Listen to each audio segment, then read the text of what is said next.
ইলিশের তেল জাল। আজ রান্না হলো আমার রান্নাঘরে। কিভাবে ইলিশের স্ট্রং ফ্লেভারটা বজায় রেখে মজাদার করে এই ইলিশের তেল জাল বানালাম। দেখতে চাইলে বন্ধুরা আপনারা আমার সঙ্গে থাকুন। নমস্কার বন্ধুরা, কেমন আছেন সবাই? আশা করি সবাই ভালো আছেন, সুস্থ আছেন আর নিরাপদে আছেন। আমিও আছি মোটামুটি। প্রতিদিনের মতন আজকেও চলে আসলাম নতুন একটা রেসিপি সঙ্গে নিয়ে।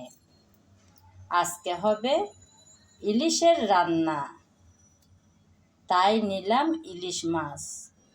প্রথমে এই ইলিশ কেটে ধুয়ে পরিষ্কার করে তারপর চলে আসব আপনাদের মাঝে। ততক্ষণ বন্ধুরা আপনারা আমার সঙ্গে থাকুন। মাছ কেটে ধুয়ে পরিষ্কার করে নিলাম।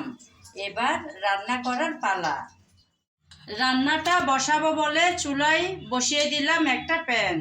তাতে দিয়েছিলাম কিছুটা তেল। তেল হালকা গরম হয়ে আসছে। সে গরম তেলে দিয়ে দিলাম কিছুটা পরিমাণ পেঁয়াজ কুচি।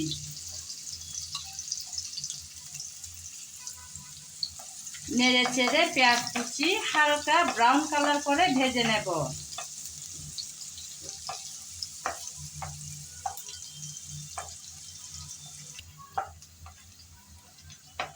হালকা করে পেঁয়াজ ভেজে নিলাম। এখন দিয়ে দেব আদা আর রসুন বাটা। আমি আদা রসুন একসাথেই বেটে রাখি, ওখান থেকে দিয়ে দিলাম কিছুটা পরিমাণ। আদা রসুন বাটা পেঁয়াজের সাথে ভেজে নেব, যেন আদা রসুনের কাঁচা গন্ধ চলে যায়। আমি কিন্তু খুব কম পরিমাণ মশলা দিয়ে আজকের এই ইলিশের তেল জাল রান্না করব। ইলিশের মধ্যে মশলার পরিমাণ বেশি হয়ে গেলে ইলিশের নিজস্ব যে স্ট্রং ফ্লেভার থাকে সেটা কিন্তু বজায় থাকে না। তাই কম মশলার মধ্যে রান্না করলেই ইলিশের ফ্লেভারটা বজায় থাকে। নেড়ে চেড়ে ভেজে নিলাম আদা রসুন বাটা আর পেঁয়াজ। এখন দিয়ে দেব মশলা। আমি নিয়েছি মরিচ, জিরা, লবণ আর সামান্য হলুদ। খুবই কম পরিমাণ মশলা দিয়েছি আর স্বাদ মতন লবণ। মশলাগুলো দিয়ে নেড়ে চেড়ে তেলের মধ্যে একটু ভেজে নিয়েছি। এখন দিয়ে দেব পানি।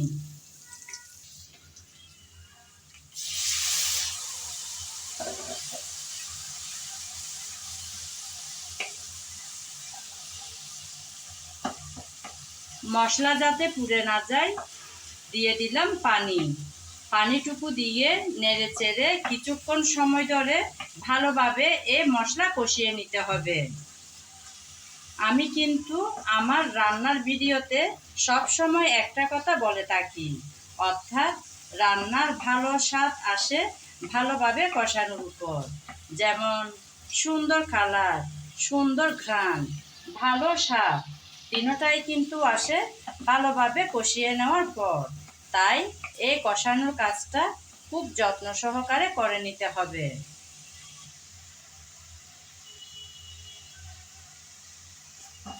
কিছুক্ষণ সময় নিয়ে মশলা কষিয়ে নিলাম। মশলা থেকে তেল কিন্তু আলাদা হয়ে আসলো। এভাবে মশলা থেকে তেল আলাদা হয়ে গেলে বুঝে নিতে হবে মশলা ভালোভাবে কষানো হয়ে গেল।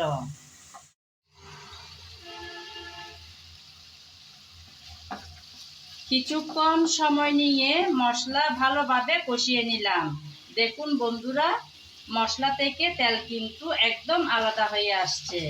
এভাবে মশলা থেকে তেল আলাদা হয়ে আসলে বুঝে নিতে হবে মশলা ভালোভাবে কষানো হয়ে গেল। নেড়ে চেড়ে ভালোভাবে কষিয়ে নিলাম। এখন দিয়ে দেব মাছ।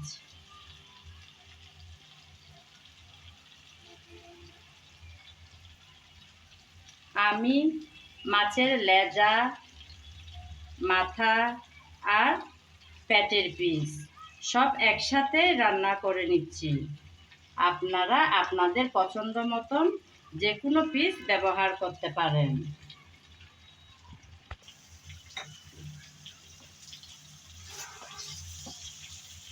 উল্টিয়ে পাল্টিয়ে একটু কষিয়ে নেব, বেশিক্ষণ সময় ধরে না, একটু নড়াচড়া করে উল্টিয়ে পাল্টিয়ে কষিয়ে নিলেই হবে। আপনারা তো নিশ্চয় জানেন ইলিশ মাছ একটু নরম প্রকৃতির, তাই বেশি নড়াচড়া করা সম্ভব না। এভাবে একটু উল্টিয়ে পাল্টিয়ে কষিয়ে নিলেই হয়ে যাবে। একটা একটা করে সবগুলো উল্টিয়ে দিলাম।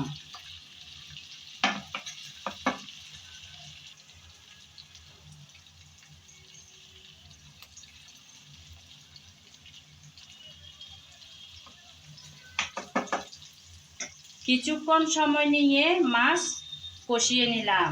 এখন দিয়ে দেব কিছুটা পানি। পানি কিন্তু আমি আগে ফুটিয়ে রেখেছিলাম, সেই ফুটানো পানি থেকে দিয়ে দিলাম 1 কাপ পরিমাণ।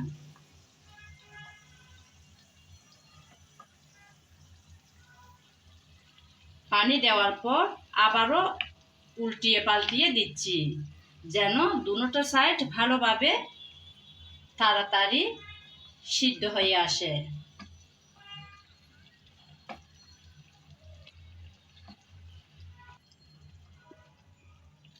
সবগুলো মাছ উল্টিয়ে পাল্টিয়ে দিলাম। এখন ঢেকে রান্না করে নেব কিছুটা সময়। ঢেকে দিলাম কিছুক্ষণের জন্য। চলে আসলাম বন্ধুরা কিছুক্ষণ পর। ঢাকনা উল্টিয়ে একটু নেড়েচেড়ে মিশিয়ে নিচ্ছি। মাছ কিন্তু রান্না করতে বেশিক্ষণ সময় লাগবে না। আমি 6-7 মিনিটের মতন ঢাকনা দিয়ে রান্না করে নিয়েছি।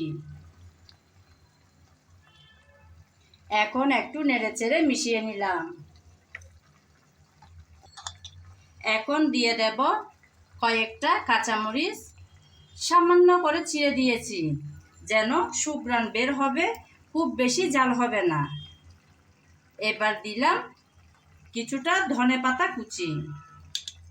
আপনারা চাইলে ধনেপাতা পছন্দ না করলে না দিলেও চলবে।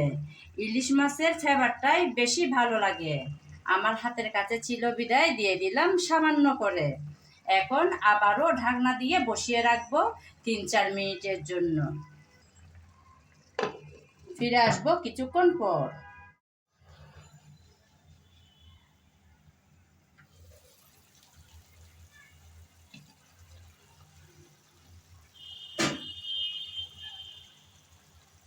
এই যে বন্ধুরা, চলে আসলাম আবারও কিছুক্ষণ পর। আমার আজকের এই ইলিশের তেল ঝাল একদম রেডি। দেখুন বন্ধুরা, একেবারে রেডি হয়ে গেল। আমি কিন্তু আর হাতা দিয়ে নাড়ব না, প্যানের হাতল ধরে একটু একটু এদিক ওদিক ঘুরিয়ে দিচ্ছি। একদম রেডি হয়ে গেল। আজকের এই মজার রেসিপি একদম রেডি। যারা মাছ না ভেজে খেতে পছন্দ করেন না, তারা চাইলে রান্না বসানোর আগে ভেজে তারপর রান্নাটা বসাতে পারেন। তবে এখন তো বর্ষার সিজন, এখন পাওয়া যায় এই ইলিশ। এই সদ্য পাওয়া ইলিশগুলো কিন্তু না ভেজে এভাবে রান্না করলেই বেশি ভালো লাগে খেতে, আর ঘ্রাণটাও একদম দারুণ। আমিও তাই না ভেজে বসিয়ে দিলাম। একদম রেডি। এতক্ষণ যাবৎ যারা আমার সঙ্গে ছিলেন, আমার ভিডিও জুড়ে ছিলেন, তাদেরকে জানাই অসংখ্য অসংখ্য ভালোবাসা। আগামী ভিডিও দেখার আমন্ত্রণ জানিয়ে আজ এখানেই বিদায় নিলাম। সবাই ভালো থাকবেন, সুস্থ থাকবেন আর নিরাপদে থাকবেন। দেখুন বন্ধুরা, রান্না শেষ হয়ে যাওয়ার পর চুলা যখন বন্ধ করে দিয়েছি, কেমন দেখতে হয়েছে। এত সুন্দর, লোভনীয়, মজাদার এই ইলিশের তেল ঝাল। আমি আপনাদেরকে অনুরোধ করে বলছি, একবার হলেও ট্রাই করে দেখার। সত্যি বন্ধুরা, ইলিশ যদি কম মশলা দিয়ে এভাবে রান্না করা হয়, তাহলে খেতে দারুণ হয়। খেতে আর ঘ্রাণে দুটোটাই কিন্তু অসাধারণ।